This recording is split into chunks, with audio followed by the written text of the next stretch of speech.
നിങ്ങൾ ഇന്ന് വായിക്കുകയും കേൾക്കുകയും ചെയ്യാൻ പോകുന്നത് അസുരവിത്ത് എന്ന നോവലിൻ്റെ 35-ാം ഭാഗമാണ്.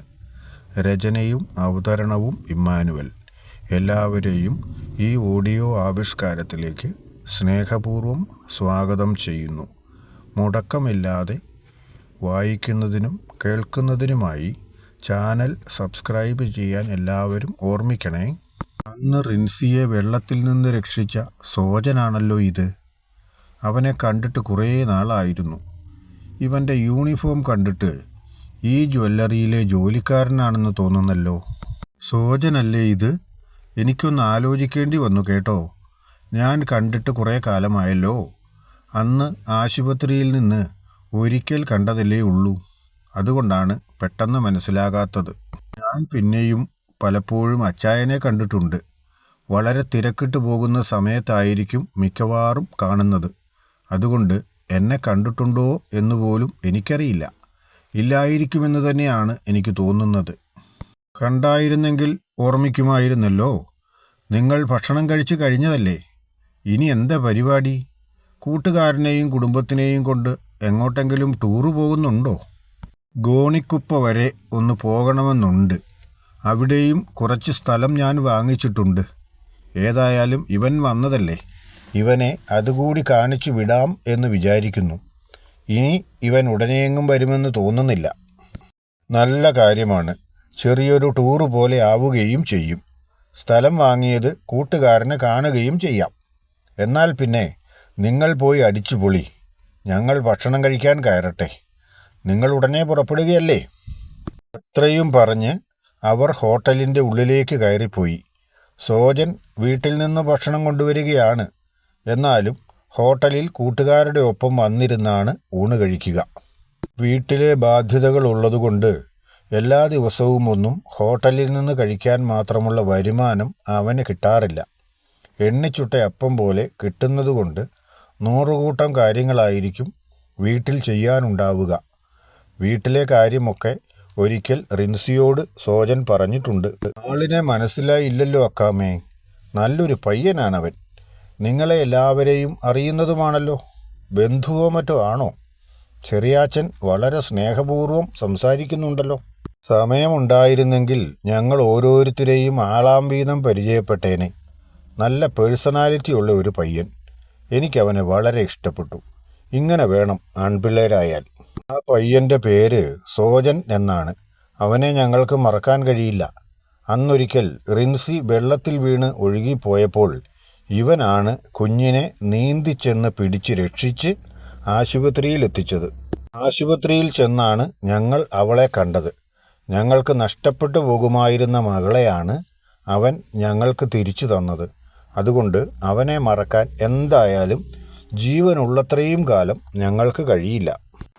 സോജൻ ജ്വല്ലറിയിലാണ് ജോലി ചെയ്യുന്നത് എന്ന് തോന്നുന്നല്ലോ ചെറിയാച്ച. എന്നാൽ പിന്നെ ജ്വല്ലറി സംബന്ധമായ കാര്യങ്ങൾ കൂടുതൽ നേരിട്ടറിയാവുന്നത് സോജന് തന്നെ ആയിരിക്കില്ലേ? ജിൻസ് ചോദിച്ചറിഞ്ഞാലും പുറമേ നിന്നുള്ള കാര്യങ്ങളല്ലേ അറിയാൻ കഴിയുകയുള്ളൂ. അതിനുള്ളിലെ നടത്തിപ്പ് കാര്യങ്ങൾ അറിയാൻ ഏറ്റവും നല്ലയാൾ സോജൻ തന്നെ ആയിരിക്കില്ലേ? നിങ്ങളാണെങ്കിൽ നല്ല പരിചയക്കാരും. കണ്ടാൽ തന്നെ അറിയാം ആളൊരു സത്യസന്ധനാണ്. അപ്പോൾ പിന്നെ അവൻ തരുന്ന വിവരങ്ങളും യഥാർത്ഥമായിരിക്കും. അവൻ നിന്നോട് സംസാരിക്കുന്നത് എത്ര ബഹുമാനത്തോടെയാണ്. ശരിക്കും ഞാനാണ് അവനോട് ബഹുമാനത്തോടെ സംസാരിക്കേണ്ടത്. കാരണം അവൻ ഞങ്ങൾക്ക് ചെയ്തു തന്നത് അത്ര വലിയൊരു ഉപകാരമാണ്. ജീവൻ തിരിച്ചു തരുന്നത്രയും വലിയ കാര്യം വേറെയില്ലല്ലോ.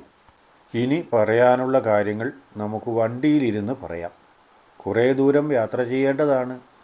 ആ സമയം അത്രയും നമുക്ക് സംസാരിക്കാൻ സമയമുണ്ട്. എല്ലാവരും കൂടി ഒരു വണ്ടിയിലാണല്ലോ പോകുന്നത്. തിരക്ക് പിടിക്കേണ്ട ഒരു ആവശ്യവുമില്ല. ജിൻസ് അപ്പോഴേക്കും വണ്ടി എടുക്കാൻ വേണ്ടി പോയി. അധികം താമസിയാതെ അവൻ ഓടിച്ചു കൊണ്ടുവന്ന വണ്ടിയിൽ കയറി എല്ലാവരും ഗോണിക്കുപ്പയിലേക്ക് യാത്രയായി.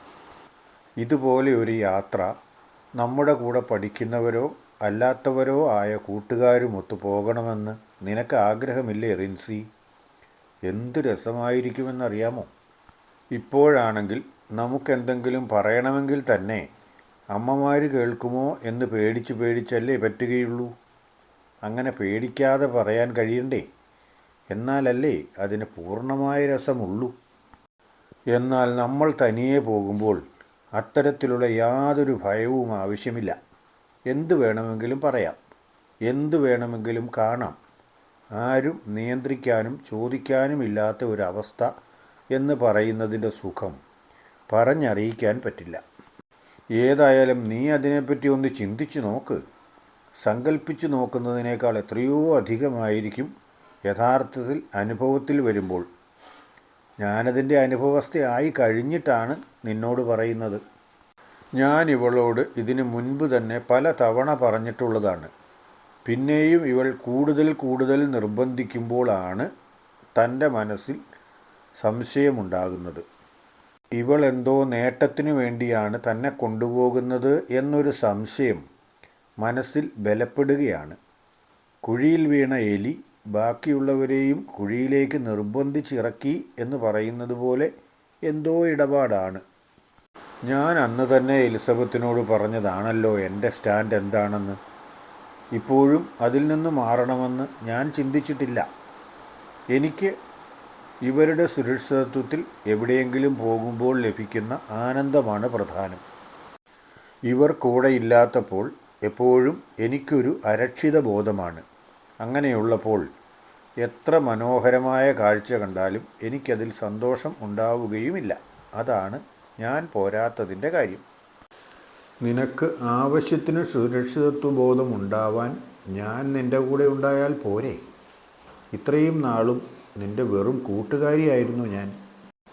എന്നാൽ ഇപ്പോൾ നിൻ്റെ പിതാവിൻ്റെ ഏറ്റവും അടുത്ത സുഹൃത്തിൻ്റെ മകളാണ് ഞാൻ. എനിക്ക് നിന്നെ അങ്ങനെ പെരുവഴിയിൽ തള്ളിയിട്ടിട്ട് പോരാൻ കഴിയുമോ? തീർച്ചയായും നിൻ്റെ കാര്യം കഴിഞ്ഞ് മാത്രമേ എൻ്റെ കാര്യം പോലും ഞാൻ നോക്കുകയുള്ളൂ. ഇവരിത്ര കാര്യമായി നോക്കുന്നത് കൊണ്ടാണല്ലോ കഴിഞ്ഞ വർഷം ഒരുമിച്ച് പോയപ്പോൾ അശോക് മരിക്കാനിടവന്നത്. അതൊക്കെ താൻ മറന്നു എന്ന വിചാരത്തിലാണ് പ്രലോഭനവുമായി ഇറങ്ങിയിരിക്കുന്നത്. അത് അവനന്നങ്ങനെ പറ്റിയത് ആരും സംരക്ഷിക്കാത്തത് കൊണ്ടൊന്നുമല്ല. അവൻ മരുന്നടിച്ചു കഴിഞ്ഞപ്പോൾ ഒരു പ്രത്യേക രീതിയിൽ പെരുമാറി. ആർക്കും തടയാൻ കഴിയുന്നതിന് മുൻപ് തന്നെയാണ് അത് സംഭവിച്ചത്. അന്ന് തന്നെ ഞാൻ നിന്നോട് പറഞ്ഞിട്ടുള്ളതാണല്ലോ. അങ്ങനെ വേണ്ടാത്തവർ മരുന്നടിക്കേണ്ട എന്ന് വെച്ചാൽ മതിയല്ലോ. അവർ മറ്റേതോ മരുന്നാണ് ഇഞ്ചക്ഷൻ ചെയ്തത്. ഞങ്ങൾ വെറുതെ മണപ്പിക്കുന്ന മരുന്ന് മണപ്പിച്ചത് മാത്രമേ ഉള്ളൂ. എന്നിട്ട് പോലും അന്നേരത്തെ അനുഭൂതി ഉണ്ടല്ലോ, പറഞ്ഞറിയിക്കാൻ പറ്റില്ല റിൻസി. മയക്കുമരുന്നിനെപ്പറ്റി കേൾക്കുമ്പോൾ തന്നെ പേടിയാണ്. പിന്നെയല്ലേ ഇവരുടെ കൂടെ പോയി ഏതെങ്കിലും അജ്ഞാത കേന്ദ്രത്തിൽ വെച്ച് മയക്കുമരുന്ന് കഴിച്ച് എന്തെങ്കിലും അപകടം വരുത്തി വയ്ക്കാൻ. തൽക്കാലം ഉറക്കം വരുന്ന പോലെ ഇരുന്നാൽ ഇവളുടെ ഈ പ്രലോഭനത്തിൽ നിന്ന് രക്ഷപ്പെടാം. റിൻസി മെല്ലെ ചാരിയിരുന്ന് ഉറങ്ങാൻ തുടങ്ങി. റിൻസി ഉറങ്ങി എന്ന് തോന്നിയപ്പോൾ സംസാരം നിർത്തേണ്ടി വന്ന എലിസബത്ത് അപ്പോൾ തന്നെ തൻ്റെ ഫോണെടുത്ത് നല്ല ഒരു വീഡിയോ കണ്ട് ആസ്വദിക്കാൻ തുടങ്ങി. ഫോൺ സൈലൻ്റ് ആയിരുന്നു. അതുകൊണ്ട് മുൻപിലിരുന്ന അമ്മമാർക്ക് അവൾ കാണുന്നത് എന്താണ് എന്ന് മനസ്സിലാക്കാൻ കഴിയുമായിരുന്നില്ല. അല്ലെങ്കിലും അവർക്ക് അങ്ങനെ ഒരു സംശയമൊട്ട് തോന്നിയതുമില്ല. അവരുടെ കാലത്തൊന്നും അങ്ങനെയുള്ള ഇടപാടുകളൊന്നും ഇല്ലല്ലോ. വായിച്ച് രസിക്കാവുന്ന മാസികകളൊക്കെ അന്നുണ്ടായിരുന്നെങ്കിലും കണ്ട് രസിക്കാനുള്ളത് ഇപ്പോഴല്ലേ ഉള്ളത്. സിരകളെ ചൂടുപിടിപ്പിക്കുന്ന ആ വീഡിയോ കണ്ട് എല്ലാം മറന്ന് അവൾ ഇരുന്നപ്പോൾ ഉറക്കം നടിച്ച് ചാരിക്കിടന്നിരുന്ന റിൻസി അവൾ എന്താണ് ചെയ്യുന്നത് എന്നറിയാൻ ഒരു കണ്ണ് മെല്ലെ തുറന്നു നോക്കി. അവൾ ഇരിക്കുന്നിടത്തുനിന്ന് നോക്കിയാൽ എലിസബത്തിൻ്റെ ഫോണും വീഡിയോയും വ്യക്തമായി കാണാം. ഒറ്റ നോട്ടത്തിൽ കാണണ്ട എന്ന് തോന്നിയാലും വീണ്ടും അത് കാണാൻ ഒരു പ്രത്യേക താല്പര്യം അവളുടെ മനസ്സിലും ഉണ്ടായി. കണ്ടിരിക്കാൻ നല്ല രസം. തൻ്റെ ശരീരവും മെല്ലെ ചൂട് പിടിക്കുന്നത് അവൾ അറിഞ്ഞു. അധിക നേരത്തേക്ക് ആ വീഡിയോ കണ്ട് രസിക്കാൻ കഴിഞ്ഞില്ല. അപ്പോഴേക്കും അത് കഴിഞ്ഞു. അവൾ അടുത്തത് തിരഞ്ഞുകൊണ്ടിരുന്നപ്പോഴേക്കും ജിൻസിന് പെട്ടെന്ന് വണ്ടി ബ്രേക്ക് ചെയ്യേണ്ടി വന്നു. ഏതോ കാട്ടുമൃഗം വാഹനത്തിന് വിലങ്ങനെ ചാടിയതാണ്. അതിനെ ഇടിച്ച് വണ്ടി കളയാതിരിക്കാൻ വേണ്ടി പെട്ടെന്ന് ബ്രേക്ക് ചെയ്തതാണ്. പെട്ടെന്നുള്ള ബ്രേക്കിൻ്റെ ആഘാതത്തിൽ ഉറക്കം പിടിച്ചു തുടങ്ങിയവരുടെ ഒക്കെ ഉറക്കം തെളിഞ്ഞു. ചില നേരത്തേക്ക് എന്താണെന്ന് പോലും ആർക്കും പിടികിട്ടിയില്ല. എല്ലാവരോടും ഒപ്പം ഉറക്കം നടിച്ചു കിടന്നിരുന്ന റിൻസിയും കണ്ണു തുറന്നു. വാഹനം വീണ്ടും അപ്പോഴേക്കും പഴയ പോലെ ഓടിത്തുടങ്ങി. സുഖമായി ഒന്നുറങ്ങിയല്ലോ പെണ്ണേ, സ്വപ്നം വല്ലതും കണ്ടായിരുന്നോ? ഞാൻ അങ്ങനെ അധികം സ്വപ്നമൊന്നും കാണാറില്ല, ചെറിയ ചെറിയ കാര്യങ്ങൾ മാത്രം. നിനക്കൊന്നും അത്ര പ്രാധാന്യമില്ലാത്ത കാര്യങ്ങളായിരിക്കും ഞാൻ കാണുന്നത്. നീ ഉറക്കമായതോടെ ഞാനും ഉറങ്ങിയാലോ എന്ന് വിചാരിക്കുകയായിരുന്നു. അപ്പോഴേക്കും ആ ദുഷ്ടൻ വണ്ടി ചവിട്ടി. ഞാൻ ഉറങ്ങുന്നതല്ലെങ്കിലും അവനിഷ്ടമല്ല. അവൻ കണ്ടില്ലെങ്കിൽ പോലും അവൻ എങ്ങനെയെങ്കിലും അറിഞ്ഞായിരിക്കും ചവിട്ടിയത്. എനിക്ക് നന്നായി അറിയാം. അവനത് ചെയ്യാൻ കഴിയൂ എന്നും എനിക്കറിയാം. എന്നിട്ട് എന്തെങ്കിലും കാരണം പറഞ്ഞാൽ പോരെ? വണ്ടി ചവിട്ടിയതിൻ്റെ കാരണം ചേട്ടൻ പറഞ്ഞത് നീയും കേട്ടതല്ലേ? പിന്നെ വെറുതെ വണ്ടി ഓടിച്ചു കൊണ്ടിരിക്കുന്ന ആളെ കുറ്റം പറയുന്നത് എന്തിനാ? പെങ്ങന്മാർ ഉറങ്ങുന്നത് ഇഷ്ടമല്ലാത്ത ആങ്ങളമാരാരെങ്കിലും ഉണ്ടോ? എനിക്കറിയില്ല. എൻ്റെ ആങ്ങളയ്ക്ക് അങ്ങനെയൊന്നുമില്ല. അവൻ കുഞ്ഞായതുകൊണ്ടാണോ എന്നറിയില്ല കേട്ടോ. എന്താടി, ഞാൻ എൻ്റെ ആങ്ങളയെ കുറ്റം പറഞ്ഞപ്പോൾ നിനക്കൊരു വിഷമോ? അവനോട് നിനക്ക് വല്ല സോഫ്റ്റ് കോർണറും തുടങ്ങിയിട്ടുണ്ടോ? ഉണ്ടെങ്കിലും എനിക്ക് സന്തോഷം മാത്രമേ ഉള്ളൂ. നീ എൻ്റെ വീട്ടിലേക്ക് നാത്തൂനായി വരുന്നത് എനിക്ക് വലിയ ഇഷ്ടമാണ്. നീ പകുതി മനസ്സ് മൂളിയാൽ മതി, ബാക്കി ഞാൻ അവനെ കൊണ്ട് സമ്മതിപ്പിച്ചു കൊള്ളാം. ശരിക്കും പറഞ്ഞാൽ എന്നെ അവന് പേടിയാ. നിനക്കറിയാത്തത് കൊണ്ടാ. പറയുമ്പോൾ വലിയ ഭാവമൊക്കെ പറയുമെങ്കിലും എനിക്ക് ദേഷ്യം വന്നാൽ അവൻ പൂച്ചയെ പോലെ പതുങ്ങിക്കോളും. ഇവളുടെയും മനസ്സിലിരിപ്പതാണ്. എന്നാൽ തനിക്ക് അങ്ങനെ ഒരു പ്രത്യേകത അങ്ങേരോട് തോന്നിയിട്ടുമില്ല. അത് എലിസബത്തിൻ്റെ മാത്രം മനസ്സിലിരിപ്പല്ല എന്ന് റിൻസിക്കറിയില്ലല്ലോ. സ്നേഹമോ വെറുപ്പോ ഒന്നുമില്ലാത്ത ഒരവസ്ഥയാണ് ജിൻസ് ചേട്ടനോട് റിൻസിക്ക് തോന്നിയിട്ടുള്ളത്. കൂട്ടുകാരിയോട് ചേട്ടന് തോന്നുന്ന ഒരു ബഹുമാനം, ആ തോന്നലിന് എപ്പോഴെങ്കിലും മാറ്റം വരുമോ എന്ന് പറയാൻ കഴിയില്ല.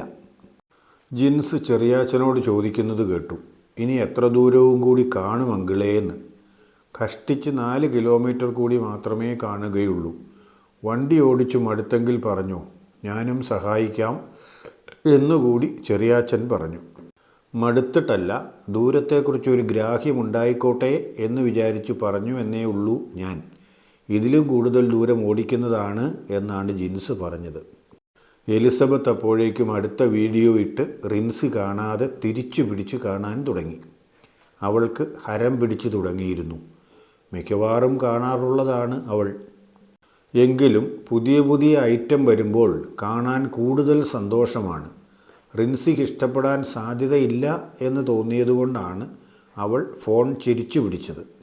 കാണാൻ തുടങ്ങിയപ്പോൾ അങ്ങനെയൊക്കെ പിടിച്ചെങ്കിലും വണ്ടിയിലല്ലേ, പോകുന്ന വഴിക്ക് വണ്ടിയുടെ അനക്കത്തിനനുസരിച്ച് ഫോൺ തിരിഞ്ഞു തിരിഞ്ഞു വന്നു. അവസാനം സീറ്റിലേക്ക് തലവെച്ച് കിടക്കുന്ന റിൻസിക്ക് വളരെ നന്നായി കാണാവുന്ന അവസ്ഥയിലേക്ക് എത്തി.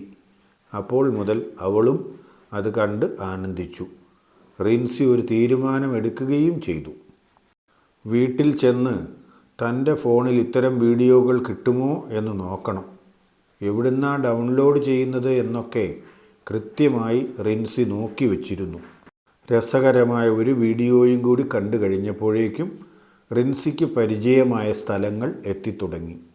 അപ്പോൾ അവൾ അല്പം മുമ്പോട്ട് ആഞ്ഞിരുന്ന് സ്ഥലം എത്താറായി എന്ന് തോന്നുന്നു എന്ന് എലിസബത്തിനോട് പറയുകയും ചെയ്തു. ബാക്കി ആർക്കും കണ്ടാൽ കൊള്ളില്ലെന്ന് തോന്നിയതുകൊണ്ടായിരിക്കാം അവൾ അപ്പോൾ തന്നെ വീഡിയോ ഓഫ് ചെയ്തു. ലോനപ്പാ, നമ്മളിതാ എത്താറായി. ഇവിടെ നിന്ന് ഒരു വളവ് കൂടി തിരിഞ്ഞാൽ അവിടെ മുതൽ നമ്മുടെ സ്ഥലമാണ്. ഷെഡ് കുറച്ചുകൂടി മുമ്പിലാണ്. അവിടെ എത്തിക്കഴിഞ്ഞാൽ മാത്രമേ നമുക്ക് അത്യാവശ്യ കാര്യങ്ങൾക്കൊക്കെയുള്ള സൗകര്യമാവുകയുള്ളൂ. അതുകൊണ്ട് വണ്ടി അവിടെ നിർത്തിയാൽ മതി. എന്നാലും അതിർത്തി ഞാൻ പറഞ്ഞുവെന്നേ ഉള്ളൂ. മുഴുവൻ സ്ഥലവും കാണാനുള്ള സമയം ഇന്നില്ലല്ലോ. ഇനി ഒരിക്കൽ സമയമുള്ളപ്പോൾ വരണമെടാ, മുഴുവനും നടന്നു കാണാം. വാഹനം അവരുടെ എസ്റ്റേറ്റിലേക്ക് കയറി. ഇപ്പോൾ അത് ഓടിക്കൊണ്ടിരിക്കുന്നത് അവരുടെ എസ്റ്റേറ്റിന് അരികിലൂടെയുള്ള റോഡിലൂടെയാണ്. കഷ്ടിച്ച് 50 മീറ്റർ കൂടി കഴിയുമ്പോൾ വലതുവശത്തേക്ക് തിരിഞ്ഞാൽ പിന്നെ ഒരു 200 മീറ്റർ അപ്പുറമാണ് എസ്റ്റേറ്റിലെ ബിൽഡിംഗ്. പറഞ്ഞു തീർന്ന നിമിഷം കൊണ്ട് വണ്ടി തിരിഞ്ഞ് എസ്റ്റേറ്റ് ബിൽഡിങ്ങിന് മുൻപിൽ നിർത്തി. എല്ലാവരും പുറത്തേക്കിറങ്ങുകയും ചെയ്തു. കഥ വായിക്കുകയും കേൾക്കുകയും ചെയ്യുമ്പോൾ നിങ്ങൾക്ക് തോന്നുന്ന അഭിപ്രായങ്ങളും നിർദ്ദേശങ്ങളും താഴെ കമൻ്റായി രേഖപ്പെടുത്തണേ. ഇഷ്ടമായെങ്കിൽ ലൈക്ക് ചെയ്യാനും കൂട്ടുകാർക്കും ബന്ധുക്കൾക്കുമൊക്കെ ഷെയർ ചെയ്ത് കൊടുക്കാനും ഓർത്തേക്കണേ. കഥയുടെ ഓരോ ഭാഗങ്ങൾ അവരും കൂടി വായിക്കട്ടെന്ന്. കഥയുടെ അടുത്ത ഭാഗം നാളെ തന്നെ പോസ്റ്റ് ചെയ്യും. സാധാരണ പോലെ ഉച്ചതിരിഞ്ഞ് 2:30 തന്നെ. എല്ലാവർക്കും നല്ല ഒരു ദിവസം ആശംസിക്കുന്നു. ഓക്കെ.